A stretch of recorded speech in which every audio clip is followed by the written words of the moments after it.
Hey guys, it's Cindy. Today I believe it is Bookmas Day 4 prompt I'm doing, which is books that I wish I read in 2018. So this was a hard one for me because I have a lot of books that I wish I would have gotten to this year. I mean, we had a lot of really great releases, and I do have a lot of books that I still want to read.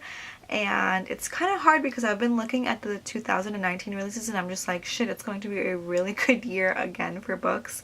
And I mean, our TBRs are never ending. So I went through mine and I picked 5 books that I really wanted to read this year that I didn't get to. Obviously, my list is way more than 5. If you guys have been here, you guys know that my hauls are massive.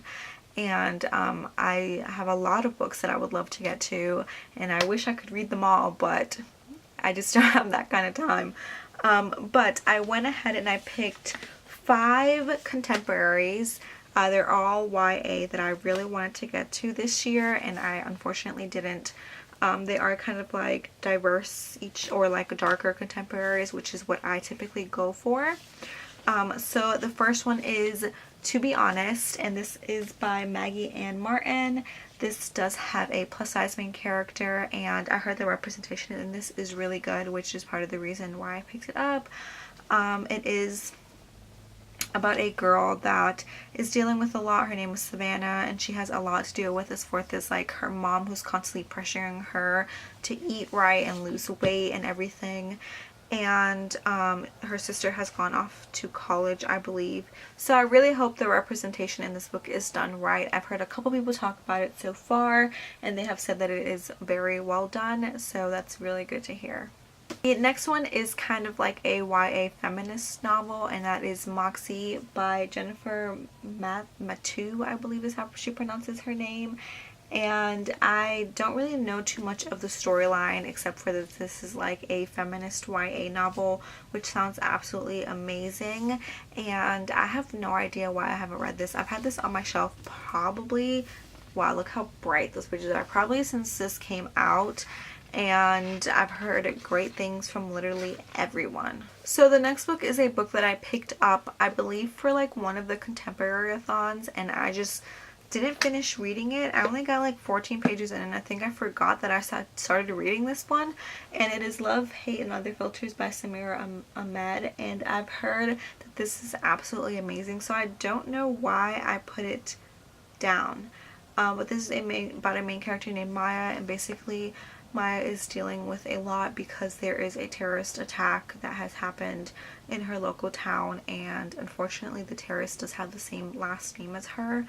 So she is dealing with like all of the backlash from an incident that had nothing to do with her, but just because of the society that we live in and of people's like assumptions towards her and her family. I don't know why I never finished reading it because it's super short. I got this copy off of Book Depository, and I do need to get to this really soon. Hopefully I will read this one next year. Okay, so the next book is also one that I started. I actually picked this one up from my library, and I got a little bit in it and then I had to go return it, so unfortunately I did not finish it, but then I picked up a copy for myself, and that is Girl Made of Stars by Ashley Herring Blake. I started this, and like literally within like the first 20 pages so much happened, and it was a lot to take in. And this is definitely a book that I have to be like in the correct mindset to read, because it does have a lot of like triggers for rape. And basically it is about a twin brother and sister, and the twin brother is accused of raping the twin sister's friend, and I mean, that alone is just like a lot to take in. The next book is about twins as well, and that is You'll Miss Me When I'm Gone by Rachel Lynn Solomon. And this is about a set of twins that one of them actually tests positive for Huntington's disease while the other one does not. I believe I read another book dealing with a family that had someone that had Huntington's disease. I believe it was Like Water by Rebecca Potus, if I'm not mistaken. And it is just a disease that is very heartbreaking, and it's not very like spoken about in general, like not only in novelizations but like in life. Like I don't feel like a lot of people talk about it or like mention it really. So I feel like this is going to be very sad, but like very beautifully told, because I've heard literally everyone recommend this book and how amazing it is. But it's not as hyped up on BookTube as like other contemporary books. I'm not exactly sure why that is, but I heard the storyline and I had to pick it up because I want to know more about Huntington's disease. So these were the 5 books that I unfortunately did not get to this year, but hopefully I will be getting to in 2019. I know I have a lot more books than just this that I want to get to next year, and so thank you guys so much for watching this video. If you guys are doing Bookmas, once again, leave everything down below. I would love to check out your channel or your Instagram.